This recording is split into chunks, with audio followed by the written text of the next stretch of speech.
The hospital's fluorescent lights buzzed overhead like angry wasps, casting everything in that sickly greenish tint that made even healthy people look half dead. I pressed my forehead against the cold window of the ICU waiting room, watching my reflection blur against the darkness outside. 3 days. 3 days since Mom collapsed, and the doctors kept using words like critical and aggressive treatment, and, the one that made my stomach twist into knots, experimental procedures not covered by insurance. My phone buzzed for the 14th time. Another text from the billing department, another number with too many zeros. I didn't open it. "Miss Chen?" A nurse appeared in the doorway, her face professionally sympathetic. "Your mother is asking for you." I followed her down the sterile hallway, my sneakers squeaking against the linoleum. Everything smelled like disinfectant trying to mask something worse. Death, maybe, or desperation. Mom looked so small in that hospital bed, surrounded by machines that beeped and whirred, keeping her tethered to life by threads I couldn't afford. "Baby," she whispered, her voice paper thin. Her hand felt like bird bones when I took it. "You shouldn't be spending money on—" "Don't." I forced a smile that felt like shattered glass. "Don't worry about money. Just focus on getting better." But we both knew the truth. I'd already sold my car, maxed out every credit card, borrowed from everyone who'd listen. It wasn't enough. It would never be enough. That night, I stood outside the hospital entrance, smoking a cigarette I'd bummed off someone despite never smoking before. The cherry glowed red in the darkness, and I watched it burn down to my fingers, wondering if this is what giving up felt like. "You're going to burn yourself." I jumped, dropping the cigarette. A woman stood beside me, mid-40s, elegant in a way that screamed money. Her coat probably cost more than my rent. She wore red lipstick like war paint, and studied me with eyes that saw too much. "Sorry. I didn't mean to startle you." She smiled, but it didn't reach her eyes. "You look like someone standing on a ledge." I laughed, sharp and bitter. "Is it that obvious?" I recognized the look. Had it myself once. She pulled out a business card, pressed it into my palm. The paper felt expensive, heavy. "When you're ready to step back from that ledge, or jump in a different direction entirely, call this number." "What is this?" I squinted at the card. No name, just a phone number embossed in gold. An opportunity. For women who need money fast and aren't afraid of unconventional solutions. She turned to leave, her heels clicking against the pavement. "They'll explain everything. But fair warning, once you walk through that door, you can't unknow what's on the other side." I should have thrown the card away, should have crumpled it up and tossed it in the nearest trash can. Instead, I tucked it into my pocket, feeling its weight like a stone. 2 days later, I made the call. The address led me to the kind of restaurant I'd only seen in movies. All dark wood, crystal chandeliers, and the kind of silence that comes with extreme wealth. A hostess who looked like a runway model guided me through the main dining room to a private area in the back. Every table was occupied by men in suits that cost more than I'd make in a year, speaking in low voices while beautiful women hung on their arms like expensive accessories. My stomach turned. I knew what this was. Of course I knew. "Miss Chen?" A man materialized beside me, tall, immaculately dressed, with silver at his temples, and a smile that belonged on a shark. "I'm Victor. Please, have a seat." The private room was smaller, more intimate. Velvet curtains, dim lighting, a table set for two even though this clearly wasn't a date. Victor sat across from me, folding his hands like a businessman about to discuss quarterly profits. "I'll be direct," he said. "You need money. A significant amount, quickly. We can provide that." "In exchange for what?" My voice came out steadier than I felt. "One night. With a client of our establishment. Afterward, you walk away with enough to cover your mother's treatment and then some." The words hung in the air between us, ugly and honest. I thought about Mom's face, gray against white sheets, thought about the number on my phone that kept growing like cancer, thought about the ledge that woman had mentioned. "How much?" Victor named a figure that made my vision blur. "Enough for the experimental treatment. Enough to clear the debt. Enough to breathe again." "Who's the client?" "That information is disclosed only after you agree, but I can tell you this. He's one of our most exclusive clients. Powerful, particular about what he wants, and what he wants Victor's eyes traveled over me with clinical assessment. Is someone exactly like you, like me? I laughed, hollow. Broke and desperate, innocent. Real, untouched by this world. He slid a contract across the table. He has specific requirements, no experience in this line of work. Someone who still has that spark of defiance, that edge of fear. Someone who hasn't learned to fake it yet. My hands shook as I picked up the pen. This was insane. Illegal, probably. Definitely immoral. But Mom's face kept floating in front of my eyes, and the machines that kept her alive cost money I didn't have. One night, I heard myself say, and then I'm done. One night, Victor agreed. I signed my name on the dotted line and felt something inside me break. Or maybe it was the sound of a cage door slamming shut. They took me to a penthouse suite in the kind of hotel that has a waiting list years long. 2 women fussed over me like I was a doll. Expensive lingerie that felt like sin against my skin. A dress that cost more than my education. Makeup that transformed my face into something I barely recognized. They waxed and buffed and polished until I gleamed. He'll be here at 10, one of them said, adjusting the thin strap of my dress. Don't try to run. Security is everywhere. Just do what he asks, and you'll be fine. Fine. As if selling yourself could ever be fine. They left me alone in the suite at 9:30. Floor-to-ceiling windows overlooked the city, 1,000 lights twinkling like trapped stars. The room smelled like expensive cologne and new leather. A bottle of champagne sat chilling in ice, condensation running down the bottle like tears. I paced, my unfamiliar heels clicking on marble floors. Every shadow made me jump. Every sound in the hallway sent my heart racing. I'd never done anything like this, never even had a serious boyfriend. Now I was waiting for a stranger to arrive and the door opened. I spun around, my breath catching. The man who entered wasn't what I expected. Young, maybe early 30s. Tall, with dark hair styled with casual precision and a face that belonged on magazine covers. He wore a black suit that probably cost more than my mother's entire medical bill, tailored so perfectly it looked painted on.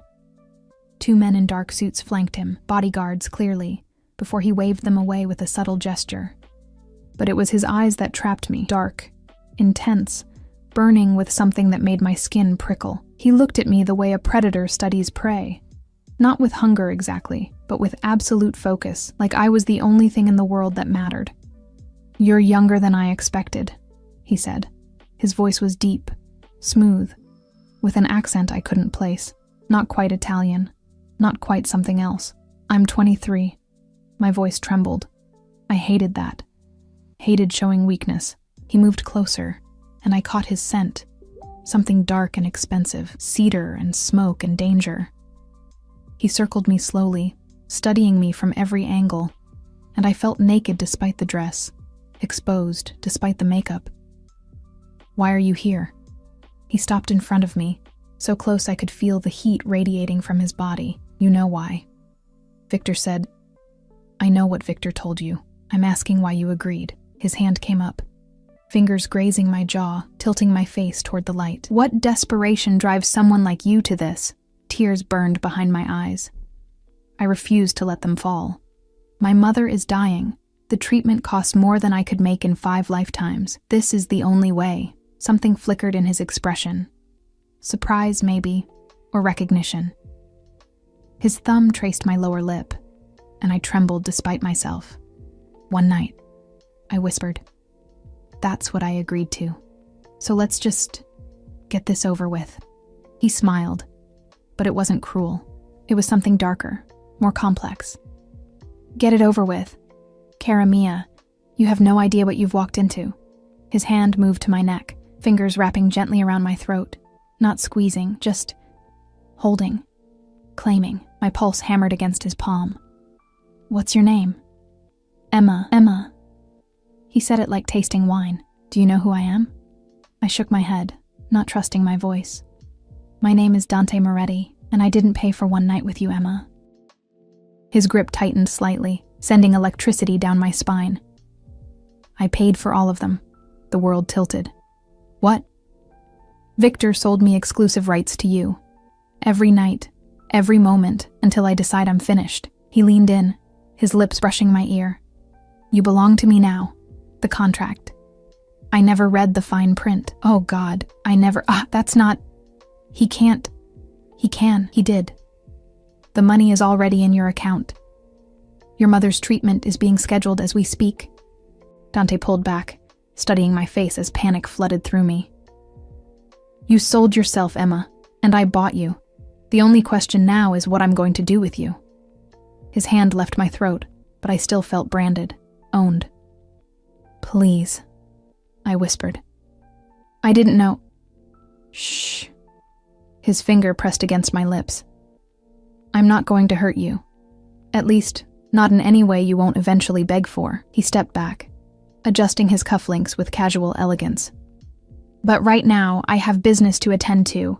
Don't try to leave. Don't try to run. My men are outside every exit. This penthouse is your cage now, Bella. Get comfortable. He walked toward the door, and I found my voice again. Wait!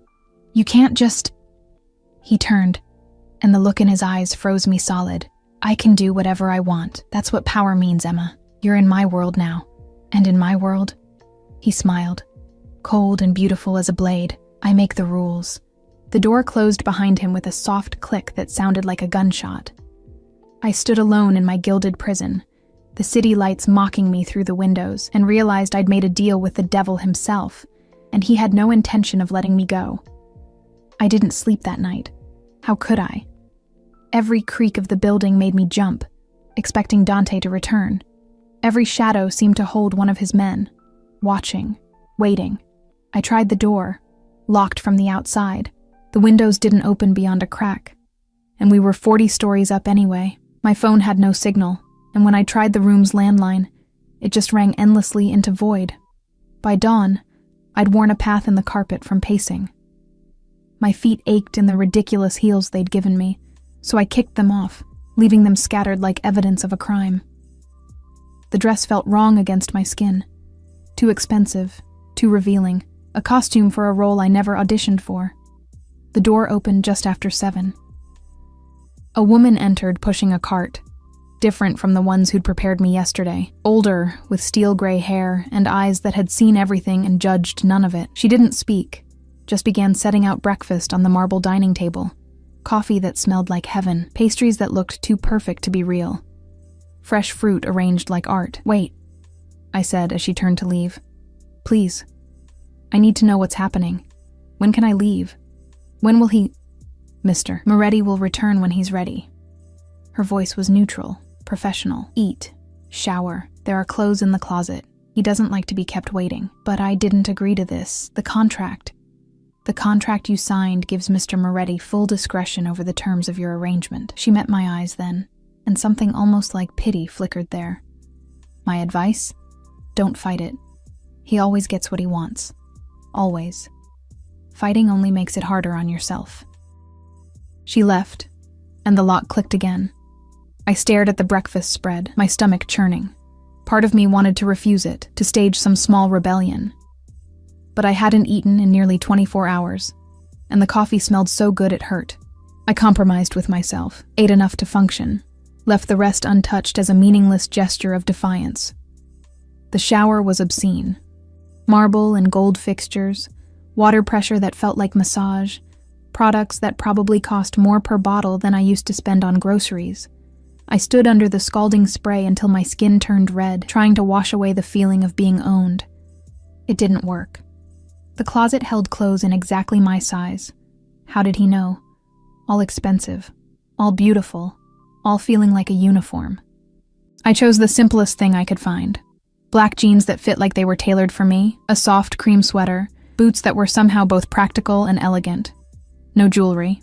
No makeup beyond what was necessary. If I had to be his prisoner, I'd at least look like myself. Hours crawled by. I found books, first editions that probably belonged in museums.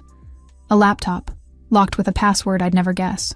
More windows showcasing the city below, where normal people lived normal lives, free to come and go as they pleased. My phone, my actual phone, sat on the nightstand. When had they brought it? I grabbed it, my hands shaking. Still no signal for calls, but I had internet access. Heavily monitored, probably. I pulled up my bank account anyway, and my breath caught. The money was there. All of it. More than Victor had promised. Enough for Mom's treatment, and then some. Enough to change everything. Enough to buy me. A text notification appeared. Treatment begins tomorrow. Your mother is being transferred to the best oncology center in the country. She'll receive the best care available. No signature. But I knew who sent it. I threw the phone across the room, watched it clatter against the wall. Then immediately scrambled to retrieve it, checking for damage with shaking hands. I couldn't afford to break it. Couldn't afford anything anymore. Every breath I took was on loan from Dante Moretti. The door opened at exactly 6 p.m. He entered like he owned the world, probably because in many ways he did. Still in a suit, this one charcoal gray, but his tie was loose and his hair slightly mussed, like he'd been running his hands through it. Those dark eyes found me immediately, assessing, cataloging every detail. You didn't eat much of breakfast, not a question. He'd been informed. Of course he had. I wasn't hungry. I stayed by the window, maintaining distance, as if distance mattered. He moved to the bar, poured 2 glasses of something amber and expensive, brought one to me, his fingers brushing mine as I reluctantly took it. That same electric shock of contact. Your mother is settled. The doctors are optimistic about her prognosis. He took a sip, watching me over the rim of his glass. You're welcome. I didn't thank you. No, he agreed. You didn't. Why is that, Emma? Because you trapped me. Because you bought me like property. Because I'm standing in a golden cage and you're holding the key. The words caught in my throat. You lied, I said instead. Or Victor did. The contract. Victor told you exactly what you needed to hear to sign. The contract said exactly what I needed it to say. He set his glass down, moved closer. I backed up until the window pressed cold against my spine. You were desperate. Desperate people don't read fine print. That's not fair. Not fair? He laughed, sharp and humorless. Bella, nothing about this world is fair. Fair is a fairy tale they tell children so they sleep at night. This is reality. Power, money, survival. You needed what I had. I wanted what you are. We made an exchange. I'm not a thing to be bought. Everyone's a thing to be bought. They just have different prices. His hand came up, fingers tangling in my hair, gentle but firm. Your price was your mother's life. I respect that. Family loyalty is... Something dark crossed his face. Rare, valuable. I shoved against his chest. It was like pushing marble. Let me go. No. The single word carried absolute finality. He caught my wrists when I tried again, pinning them above my head against the glass with one hand. His body pressed against mine, every hard plane of him evident through our clothes. I could feel his heart beating, steady and sure while mine raced like a trapped bird. I could break you, he murmured, his free hand tracing my jaw, my throat, the curve of my shoulder. So easily. But that's not what I want. I don't want a broken doll, Emma. I want you. All that fire, all that fear, all that desperate courage that made you walk into Victor's trap. Then what do you want? My voice came out breathless, traitorous. His smile was dangerous. Everything. Your time, your attention, your presence. You'll live here, in my world. Attend events with me. Be seen at my side. And at night. His thumb traced my lower lip. At night, you'll warm my bed and learn exactly what it means to belong to Dante Moretti. I won't. But even as I said it, my body betrayed me. Heat pooled low in my stomach. My pulse jumped under his touch. This was wrong. All wrong. But something primitive in me responded to the raw dominance rolling off him. You will. Because I own the contract that says so. Because your mother's treatment depends on your cooperation. Because deep down, he leaned in, his lips brushing my ear. You're curious. Terrified, yes, but curious about what it would feel like to surrender to someone who could destroy you. You're insane. Probably. He released my wrists, stepped back. The sudden absence of his heat left me cold. But I'm insane with resources. Insane with power. Insane enough to buy a woman I saw for 30 seconds and knew I had to possess. I rubbed my wrists, even though he hadn't hurt me. 30 seconds. 3 weeks ago. You were leaving the hospital late at night. You stood in the parking lot looking so lost, so breakable. I was there visiting someone. I saw you, and I couldn't stop thinking about you. His expression hardened, so I made inquiries, found out about your mother, about your debt, about your desperation, and I arranged for Victor to make you an offer. Horror washed over me. You orchestrated this, all of it. I saw an opportunity. I took it. That's what men like me do. He poured himself another drink. Don't look so betrayed, Kara. Your mother is receiving care that will save her life. You're living in luxury. The only cost is your freedom, and let's be honest. You didn't have much of that anyway, drowning in debt and grief. He was right, and I hated him for it. How long? I whispered. How long do I have to stay? Until I'm satisfied. Could be months, could be years. He turned to face me fully. Could be forever, if you please me. And if I don't, if I fight you every step, then it will be difficult for both of us. But I'll still win, Emma. I always do. He checked his watch. Expensive, probably worth more than most people's cars. I have a dinner meeting tonight. You'll accompany me. I'm not going anywhere with you, he sighed, like I was a child being unreasonable. You are. Because if you don't, I make one phone call and your mother's treatment stops. She gets transferred back to that underfunded hospital where she'll die within weeks. Is your pride worth her life? The words hit like a physical blow. He was a monster. A beautiful, well-dressed monster who held all the cards and knew exactly how to play them. I hate you, I said, meaning every syllable. Good. Hate is honest. Hate is real.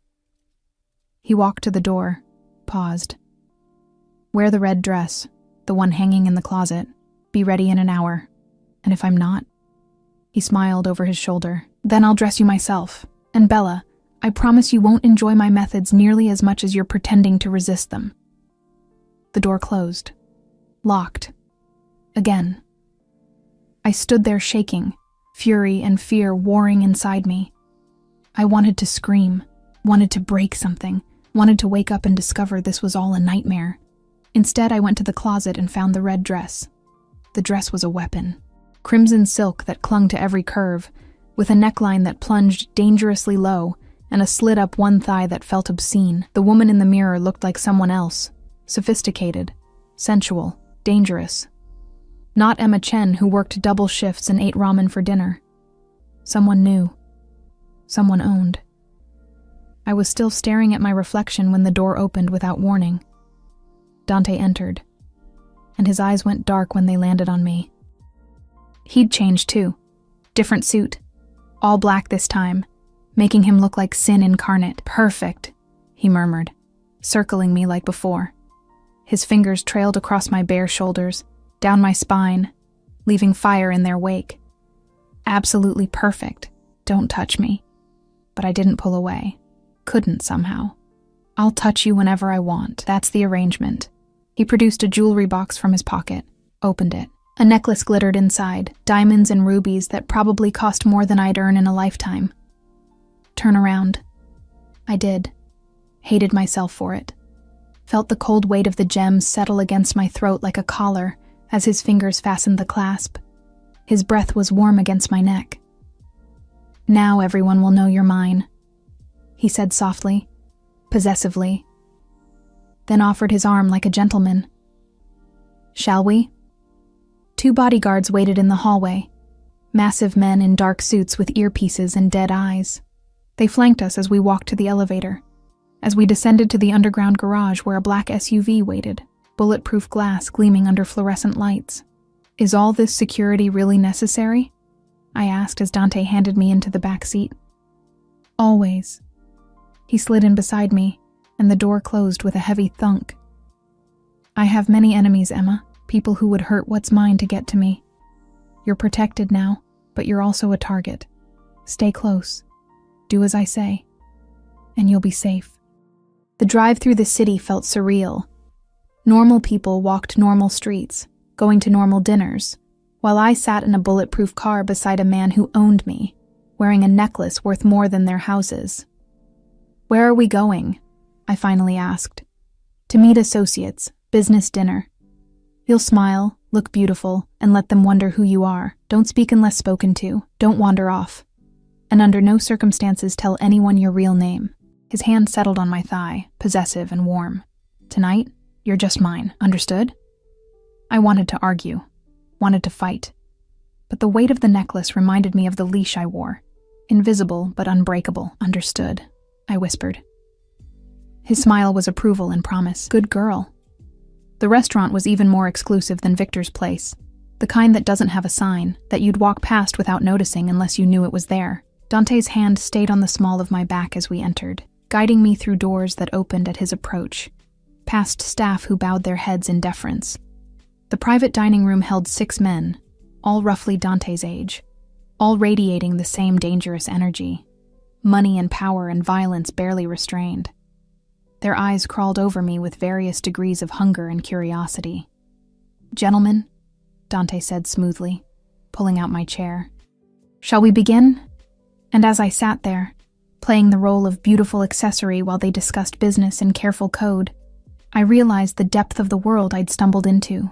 These weren't businessmen, they were predators, and I belonged to the most dangerous one of all. The dinner felt endless. I sat in silence while they talked. Conversations layered with hidden meanings I couldn't quite decipher. Shipments and territories, percentages and disputes, names spoken with reverence or contempt. Dante's hand never left my thigh under the table, a constant reminder of ownership. Every so often, his fingers would tighten, a silent command to stay still, stay quiet, stay perfect. One of the men, Lorenzo, with silver threading his dark hair and scars on his knuckles, kept staring at me with undisguised interest. "She's exquisite, Dante. Where did you find her?" "That's none of your concern." Dante's voice stayed pleasant, but something deadly flickered in his eyes. "Protective already?" Another man laughed, younger, with a gold watch that caught the light. "You've only had her what? A day. Careful, friend. You know what they say about catching feelings in our line of work." "I don't catch feelings, Marco. I acquire assets." Dante lifted his wine glass, the picture of casual indifference. But his hand on my leg had turned to iron. "And I protect what's mine, of course." Lorenzo smiled, but it didn't reach his eyes. "Still, if you ever tire of her, I won't."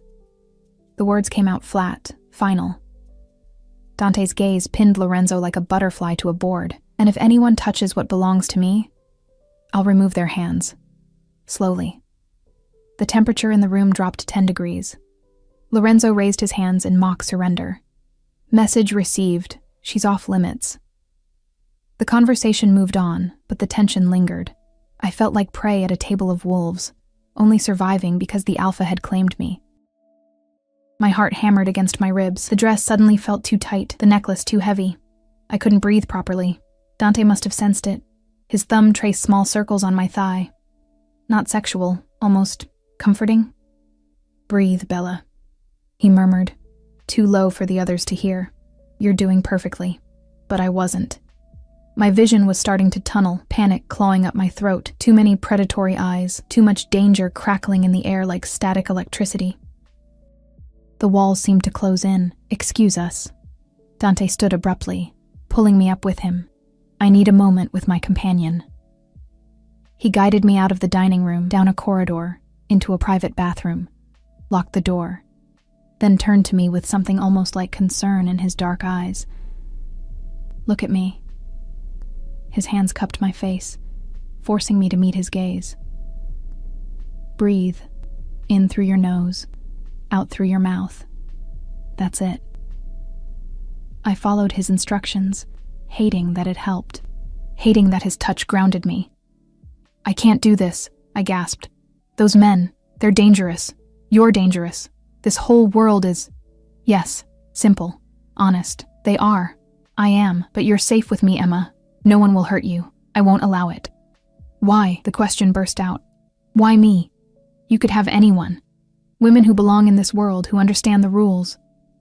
Why buy some random girl from outside a hospital?" His expression shifted, something raw flickering across his features before the mask slammed back down. "Because everyone in my world wants something from me. Power, money, connections. They smile and scheme and wait for opportunities to betray me. But you... His thumb traced my cheekbone. You looked at me tonight like I was a monster. Not a king, not a prize. A monster. And that honesty is more valuable than all the practiced seduction in the world. You are a monster, I know. He leaned in, his forehead almost touching mine. But I'm your monster now, and I take care of what's mine. Before I could respond, his mouth covered mine. The kiss was possession and promise, demand and surprising gentleness all at once. His hands tangled in my hair, angling my head exactly where he wanted it. I should have fought. Should have pushed him away. Instead, my traitorous body melted against him, responding to the dark heat he ignited. When he finally pulled back, we were both breathing hard. We should return, he said, voice rough. They'll talk if we're gone too long. Let them talk. The words came out before I could stop them. His smile was slow, dangerous, satisfied. Careful, Kara. I might start thinking you're enjoying this. I'm not. But we both knew it was a lie. We returned to the dinner. I made it through the rest of the meal in a daze, hyper-aware of Dante beside me, his kiss still burning on my lips. The other men seemed to sense the shift, their comments becoming more careful, their gazes sliding away from me more quickly. When we finally left, the city had transformed into a sea of lights. The SUV cut through traffic like a shark through water, Dante's security always vigilant. He made phone calls in rapid Italian. His native language, I realized, while I stared out the window and wondered who I was becoming. You did well tonight, he said after ending his last call. Better than I expected for your first exposure to that world. Are they all criminals? Your associates? That depends on your definition of criminal. His smile was wry. We operate in gray areas, import-export mostly, some ventures more legitimate than others. The Mafia. It wasn't a question. Such a dramatic word. I prefer to think of us as businessmen who occasionally bend rules that were made to keep powerful men in power. He studied me. Does it frighten you? Everything about you frightens me. Good. Fear keeps you cautious. Caution keeps you alive. The SUV pulled into the underground garage. But Emma, you're safer with me than you've ever been in your life. No one will touch you. No one will hurt you. You're under my protection now. And if I want to leave, eventually, his expression hardened. That's not an option we're discussing. The penthouse felt different when we returned. Less like a prison, more like a lair. Dante shed his jacket, loosened his tie, poured himself a drink. I kicked off my heels with relief, my feet aching. Come here. It wasn't a request. I approached slowly, every instinct screaming warnings. He caught my hand, pulled me between his legs as he sat on the leather sofa. His fingers found the clasp of the necklace, removed it with careful precision. This stays in the safe when you're here. Too valuable to leave lying around. His hands moved to my shoulders, thumbs pressing into tense muscles. You're wound tight as a wire. Can you blame me? No. He continued the massage, finding knots I didn't know I had. But I can help. It felt too good. His hands were skilled, knowing exactly where to press, where to soothe. Despite everything, I felt myself relaxing, leaning into his touch. Why are you being nice to me? I asked softly. I'm not nice, Emma. Nice is weak. But I do take care of my possessions. His hands slid down my arms, and you intrigue me. That fire in your eyes, even when you're terrified. The way you stood up to me earlier, knowing I could destroy you. Most people in my life are sycophants or enemies. You're neither. What am I then? Mine. He pulled me down onto his lap, arranging me like a doll. Mine to protect. Mine to control. Mine to... His lips brushed my neck. Corrupt. I should have been horrified. Should have fought. Instead, I tilted my head, giving him better access. His mouth traced patterns on my skin, teeth grazing sensitive spots that made me gasp. We had a deal, I managed, one night. You said... I lied. He bit down gently on my earlobe. I told you. I own every night. Every moment. Starting His hands found the zipper of my dress, started lowering it with agonizing slowness. Panic and something dangerously close to desire warred inside me. Wait. I caught his wrist. I can't, I've never... He went still. Never? I couldn't meet his eyes, shame burning through me. I was too busy working, taking care of Mom. There was never time for dating, for this. For a long moment he said nothing, then he carefully zipped the dress back up, his touch almost reverent. Well, that changes things. Changes what? My timeline. He shifted me on his lap so I faced him. I'm many things, Emma. Ruthless, violent when necessary, possessive to a fault. But I don't take virgins on their first night in my bed. That requires finesse, preparation, trust. I'll never trust you. You will. Absolute certainty in those 2 words. Because I'm patient. Because I know how to seduce someone properly. And because despite yourself, you're already responding to me. He was right. God help me, he was right. My body had betrayed me all evening, leaning into his touch, responding to his kiss, craving his attention even while my mind screamed protests. Go to bed, Emma. He lifted me off his lap, gentle but firm. The guest room, not mine, not yet. When I take you, it will be because you're begging for it. That'll never happen. His smile was dark promise. We'll see. The guest room was smaller than the master suite, but still more luxurious than anywhere I'd ever lived. I changed into pajamas someone had stocked in the dresser. Silk, of course, because apparently Dante Moretti didn't do cheap anything, and lay awake staring at the ceiling. My phone buzzed.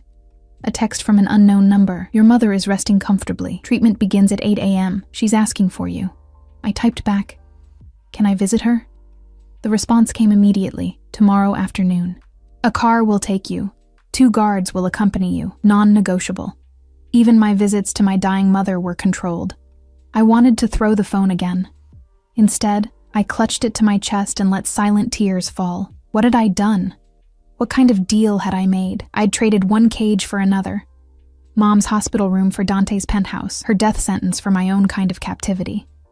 But she would live. That was what mattered. She would live. I repeated it like a mantra until exhaustion finally dragged me under. Morning came too early. I woke to sun streaming through unfamiliar windows and the smell of coffee. For a blissful second, I forgot where I was. Then reality crashed back. I found Dante in the kitchen. Somehow he made even casual clothes look expensive, black slacks and a white shirt with the sleeves rolled up. He was reading something on a tablet, a coffee cup in hand, looking every inch the powerful businessman. Good morning. He glanced up, those dark eyes assessing.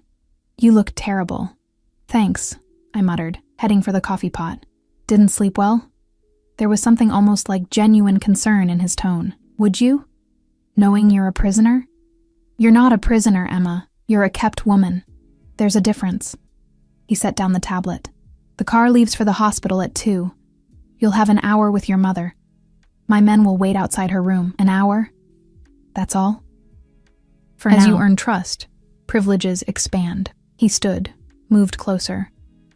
This doesn't have to be adversarial. Cooperate, and your life can be quite comfortable. Fight me at every turn, and it becomes difficult. You mean if I'm a good little pet, I get rewarded? His hand shot out, gripping my chin. Not painful, but firm enough to make his point. I mean, if you're smart, you adapt. This is your reality now. Fight it or accept it, but it's not changing. We stared at each other, wills clashing. Finally, he released me. Eat something. You'll need your strength. He grabbed his jacket from a chair. I have business today. Stay in the penthouse. Don't try anything foolish. And Emma? He paused at the door. I meant what I said last night. You're safe with me. Safer than you've ever been. Then he was gone, leaving me alone with my thoughts and fears, and the terrible, traitorous part of me that had felt protected in his arms. The hospital visit gutted me. Mom looked better, already somehow. Color in her cheeks that hadn't been there before. Machines that beeped with reassuring regularity instead of alarming urgency. The room was private, spacious, with a view of the hospital gardens instead of a brick wall. Money's influence was evident in every detail. Baby. She reached for me, and I took her hand carefully, afraid she might break. Look at you. That's a designer sweater. And your hair. Did you get it done? Something like that. I couldn't tell her the truth. Could never tell her the truth. How are you feeling? Better? The doctors here are amazing. They started some new treatment this morning, and they're so optimistic. Tears shimmered in her eyes. I don't know how you managed this, Emma, but don't worry about it, Mom. Just focus on getting better. But the cost is handled, completely handled. I squeezed her hand. You don't have to worry about money ever again. She studied my face with a mother's intuition. What did you do? I found a solution. Not a lie, exactly. A good job. With benefits. Really good benefits. Emma Chen, you're a terrible liar. But she smiled, tired and weak. Whatever it is, whatever you did, thank you. I know it couldn't have been easy, if only she knew. We talked about small things, the nurses, the food, the view from her window. I held her hand and pretended everything was normal, that I wasn't living in a gilded cage owned by a man who could probably have someone killed with a phone call. When the hour ended, leaving felt like tearing off skin. Dante's guards waited in the hallway. Marco and Felix, I'd learned their names. Both massive, both silent, both constantly scanning for threats that probably weren't there. They flanked me as we walked to the SUV, and I felt simultaneously protected and imprisoned. The drive back took us through parts of the city I'd never seen, where old money lived, where streets were tree-lined and houses were mansions. We pulled up to a property that made the penthouse look modest by comparison. Wrought iron gates, a circular driveway, architecture that whispered old-world elegance. Where are we? I asked Marco, who occasionally spoke.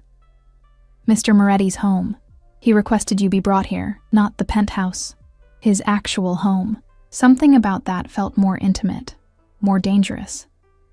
The interior was exactly what I expected. Expensive, tasteful, with touches that spoke of heritage and power. Dark wood, leather furniture, art that probably belonged in museums. But there were personal elements too. Photos on a mantle, books that looked read, a jacket tossed over a chair like someone actually lived here. Emma. Dante appeared from a side room, still in business attire but with his tie gone and collar open. How is your mother? Better. Thanks to you. The words tasted like ashes. Why am I here? Because I want you here. Come. He gestured for me to follow. I'll show you around. The house was massive, rooms that flowed into other rooms, each more beautiful than the last. A library with floor-to-ceiling books, a dining room that could seat 20, a kitchen that was somehow both modern and timeless. He showed me everything with obvious pride. This was my grandfather's house, he explained. Left to me when he died. It's been in the Moretti family for 3 generations. It's beautiful. I hated that I meant it. It's home. He led me upstairs, down a hallway. And it will be yours too, eventually.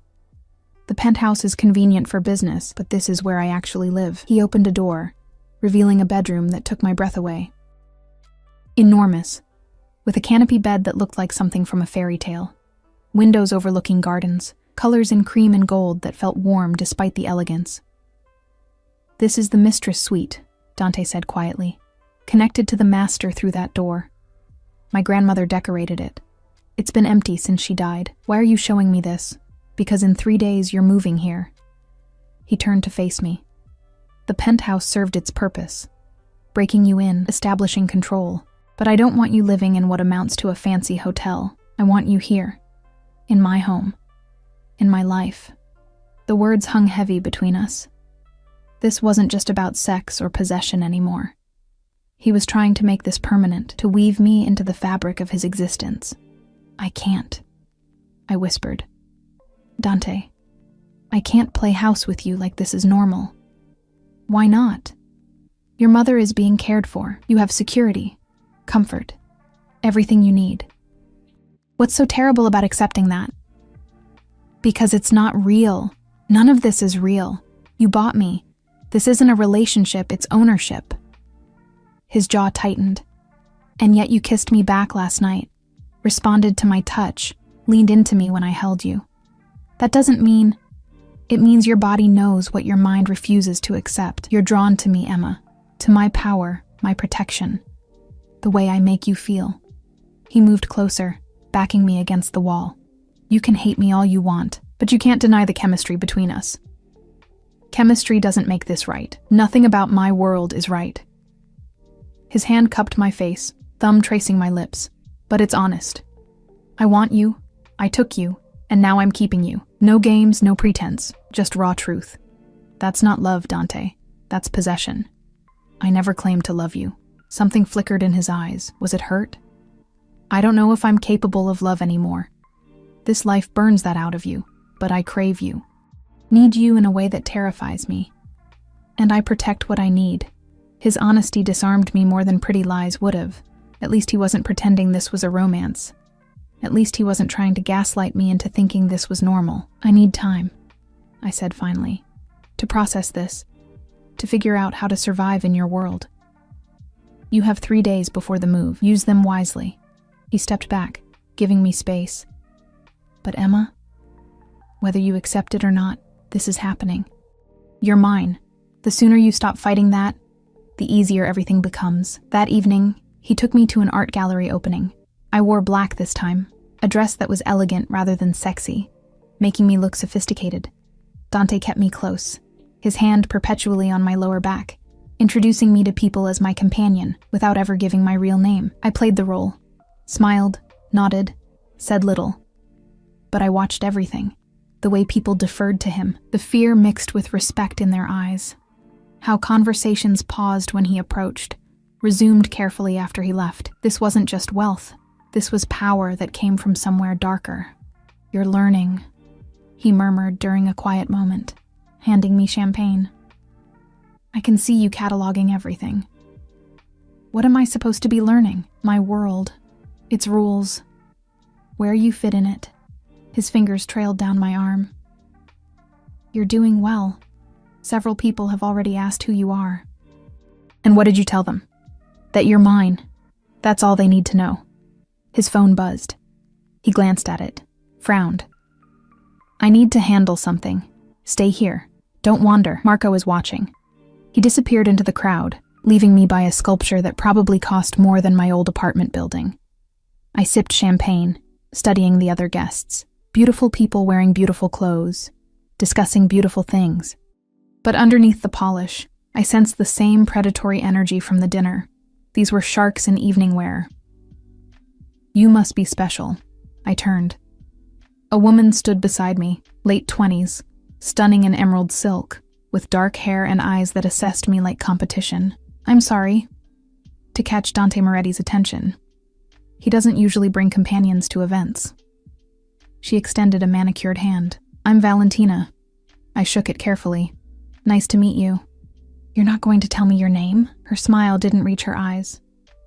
How mysterious. Though I suppose Dante has his reasons for keeping you anonymous. Protection, probably.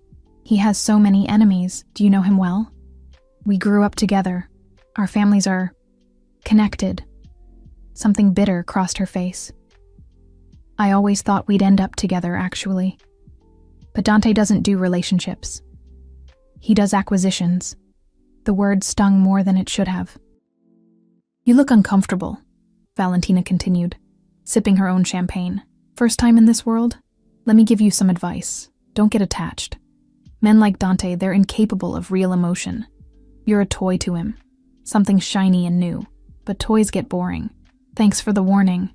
I kept my voice neutral, even as her words burrowed under my skin. Don't mention it. Girl code. She studied me with something almost like pity. Though, between us, you seem different from his usual type. Maybe you'll last longer than the others. Or maybe, she shrugged. Maybe you'll wise up and run before he completely destroys you. She drifted away, leaving me shaken. Others. There had been others. Of course there had been. Men like Dante didn't suddenly discover possession. They perfected it over time. What did Valentina want? Dante reappeared, his tone sharp. To warn me about you. I met his eyes. She said I'm just a toy, that you'll get bored. His expression darkened. Valentina is bitter because I rejected her advances years ago. Don't listen to her poison. Is she wrong, though? Have there been others? Yes. No hesitation. But none of them were you. What makes me so different?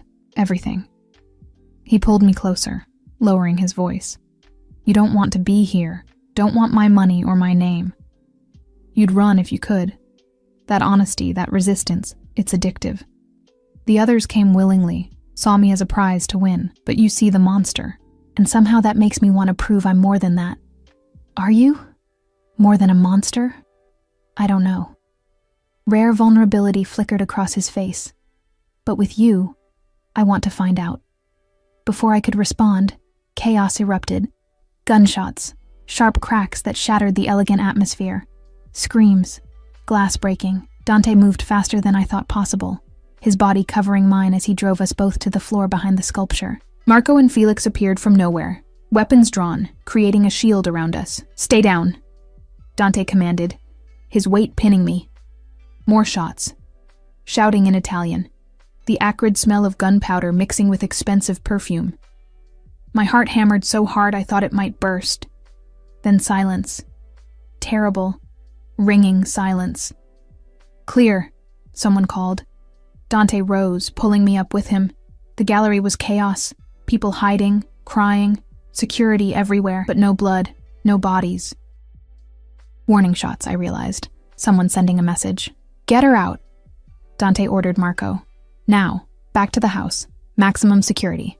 What about you? I clutched his jacket, suddenly terrified of being separated. I need to handle this. He cupped my face, his eyes blazing. Go with Marco. Lock yourself in the bedroom. Don't open the door for anyone but me. Understand? Dante. Emma. His voice cracked like a whip. This is my world. This is what I tried to prepare you for. Now go. Before whoever did this decides to finish the job. Marco dragged me away. I looked back once, saw Dante surrounded by his men, his face transformed into something cold and deadly. The businessman was gone. In his place stood the true Don, ruthless, dangerous, absolutely in control. The drive back was silent. Marco drove like the devil himself was chasing us, running red lights, taking corners that threw me against the door. Felix was on the phone, speaking rapid Italian I couldn't follow. At the house, they hustled me inside, checked every room, stationed guards at every entrance. Marco took me upstairs to that beautiful bedroom. Stay here. Mr. Moretti will return when it's safe. He paused at the door. And, miss, for what it's worth, he cares about you. More than he's cared about anyone in a long time. The way he covered you back there, that's not just possession, that's protection. Then I was alone, locked in a dead woman's bedroom, waiting for a monster to come home and wondering when I'd started hoping he would. Hours crawled by. I paced the bedroom like a caged animal, jumping at every sound. The house was too quiet, that oppressive silence that comes before storms. Outside the windows, Dante's guards patrolled the grounds with military precision, their silhouettes dark against security lights. My phone buzzed. A text from the hospital. Your mother is sleeping peacefully, all vitals stable. At least she was safe. Whatever danger stalked Dante's world, at least Mom was insulated from it. Small comfort when gunshots still echoed in my memory. The door opened at 3 a.m. Dante entered, and I gasped. His shirt was torn, blood spattering the white fabric. Not his, I realized with relief, but someone's. His knuckles were split and bruising. He looked like he'd walked through hell and dragged something back with him. You're hurt. I moved toward him instinctively. It's not my blood. He shrugged off his jacket, winced. Mostly. Mostly? I pulled him toward the bathroom, flipping on lights. Sit. To my surprise, he obeyed. I found a first aid kit under the sink. Of course there was one. And began cleaning his knuckles with antiseptic. He watched me work, something unreadable in his dark eyes. You should have seen the other guy, he said dryly. This isn't funny, Dante. Someone tried to kill you tonight. Not kill. Warn. There's a difference. He caught my hand as I dabbed at a cut. They wanted to remind me that I'm not untouchable, that the people I care about can be hurt. Who are they? Rivals. Former associates who think I'm getting too powerful. Take your pick. He pulled me between his legs, his hands settling on my hips. But they made a mistake tonight. What mistake? They showed me that I have a weakness now. His grip tightened. They'll come after you to get to me, use you as leverage. Hurt you to hurt me. Fear slithered down my spine. Then let me go. Send me away where I'll be safe. No. Absolute finality. You're safest with me, under my protection. They got close tonight because I was arrogant, complacent. That won't happen again. Dante, I killed 3 men tonight, Emma. His voice was flat, emotionless. Personally. With my own hands, because they put you in danger, because they shattered the illusion that you could exist in my world without consequence. He stood, towering over me. So no, I'm not letting you go. I'm doing the opposite. I'm binding you to me so tightly that anyone who wants to hurt you knows they'll have to go through me first. And I promise you, his eyes blazed, I'm not an easy man to go through. The violence in his words should have terrified me, should have sent me running. Instead, I felt something warm and dangerous bloom in my chest. Protection. Real. Absolute protection. How long had it been since anyone protected me? Since I wasn't the one holding everything together alone. Show me, I whispered. Show you what? That I'm yours. That this isn't just words. The decision crystallized as I spoke. You said I'd beg for it. I'm not begging, but I'm asking. Claim me, Dante. Make it real. His expression shifted. Surprise, hunger, something almost like reverence. Emma, you don't know what you're asking. I know exactly what I'm asking. I reached for his blood-stained shirt, began unbuttoning it with shaking fingers. Tonight someone tried to hurt us. Tomorrow might bring worse. I'm tired of fighting this, tired of pretending I don't feel the pull between us. You want me? Then take me. Before I lose my nerve. He caught my hands, stilling them. If we do this, there's no going back. You'll be mine in every way that matters. Body, mind, soul. I don't do casual, Emma. I consume. Then consume me. I met his eyes, letting him see my surrender. I'm already drowning in your world. Might as well dive all the way in. Something broke in him. That last thread of restraint. His mouth crashed onto mine with barely leashed hunger, all pretense of gentleness abandoned. This wasn't the controlled kiss from before. This was possession, pure and raw.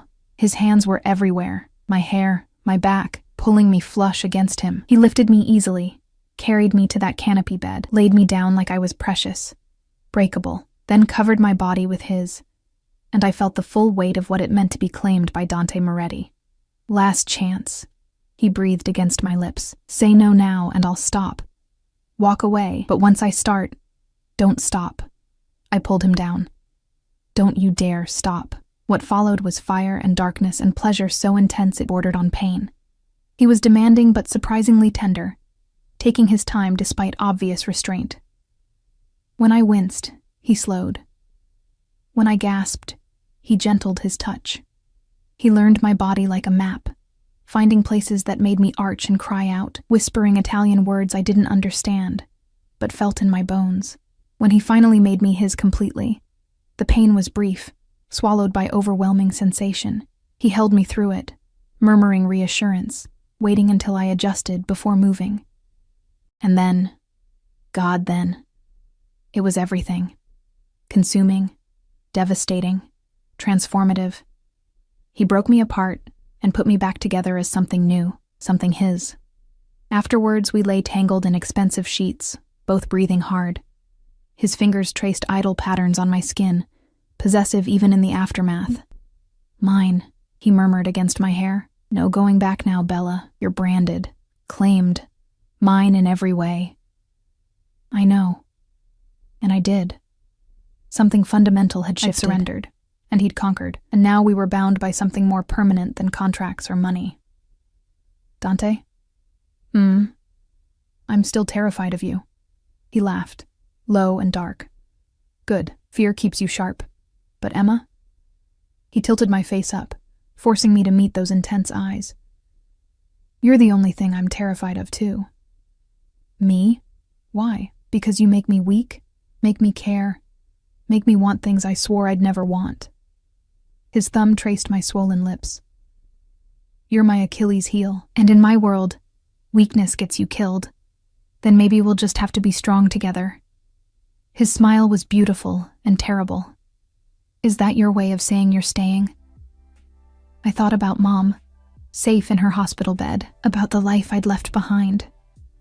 Struggling, drowning, losing everything slowly, about this new life, dangerous but secure, terrifying but protected, about the monster holding me like I was precious. I'm staying, I whispered. Not because of the contract, because I choose to. Even knowing what I am, what I do. Especially knowing that, I kissed him softly. You're a monster, Dante Moretti, but you're my monster. And maybe I'm learning to be yours. 3 months later, the house felt like home. Mom had been released from treatment, cancer-free. The doctors proclaimed it a miracle. She'd moved into a comfortable apartment nearby, close enough to visit, but far enough to give us space. She still didn't know the full truth about Dante, but she'd accepted that her daughter had found someone powerful who cared for her. I'd learned to navigate his world, the dinners with dangerous men, the events where violence hummed beneath polished surfaces, the constant security. Learned to shoot a gun. Dante insisted on it. Learned Italian, so I could understand his business calls. Learned the hierarchy of his organization, who was loyal and who bore watching. But I'd also seen other sides of him. The way he called Mom's doctors personally to check on her progress. How he'd arranged for her favorite flowers to be delivered every week. The night I'd found him in the library, staring at a photo of his own mother, dead for years, with such longing it broke my heart. You're thinking too loud, Dante said, entering the bedroom where I was getting ready for another event, just remembering. I turned, admiring him in his tuxedo.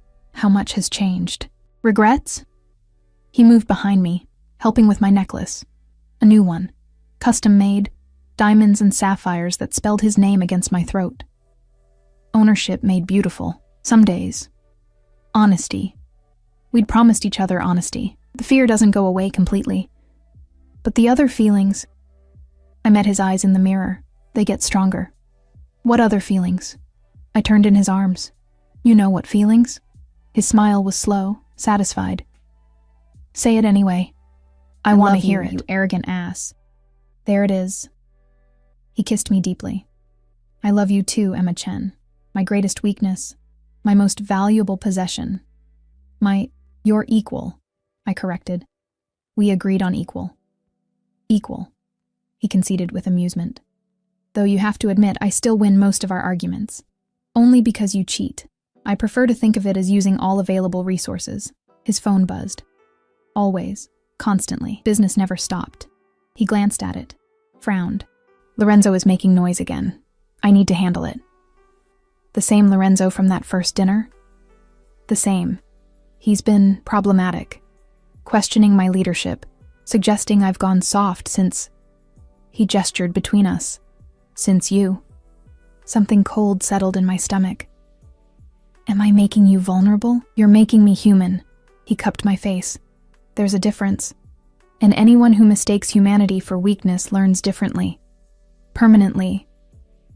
Dante, I need to make a statement. Show that caring about you hasn't weakened me. It's made me more dangerous, because now I have something worth protecting. His expression hardened. Lorenzo crossed a line, threatened you, indirectly, suggested you were a liability. What are you going to do? What I always do. Eliminate threats. He kissed my forehead. Don't wait up. This might take a while. Fear spiked through me. Be careful. Always. He paused at the door. Emma, if something happens to me, don't. I couldn't hear it. Don't say that. If something happens, he continued firmly, Marco has instructions. Money, protection, everything you need. You'll be safe. Your mother will be safe. I've made sure of it. I don't want your money if you're not here. Then consider it motivation for me to come back. His smile was wicked. Besides, who else is going to put up with your stubborn streak? He left, and I was alone with my thoughts and fears, and the terrible knowledge of what he was walking into. The call came at 2 a.m. Marco's voice, grim. There's been an incident. Mr. Moretti wants you at the hospital. Now, my heart stopped. Is he? He's alive. But you need to come. Bring the documents from his safe. The red folder. The drive was a blur. The hospital, not the fancy one where Mom stayed, but a private facility that asked no questions.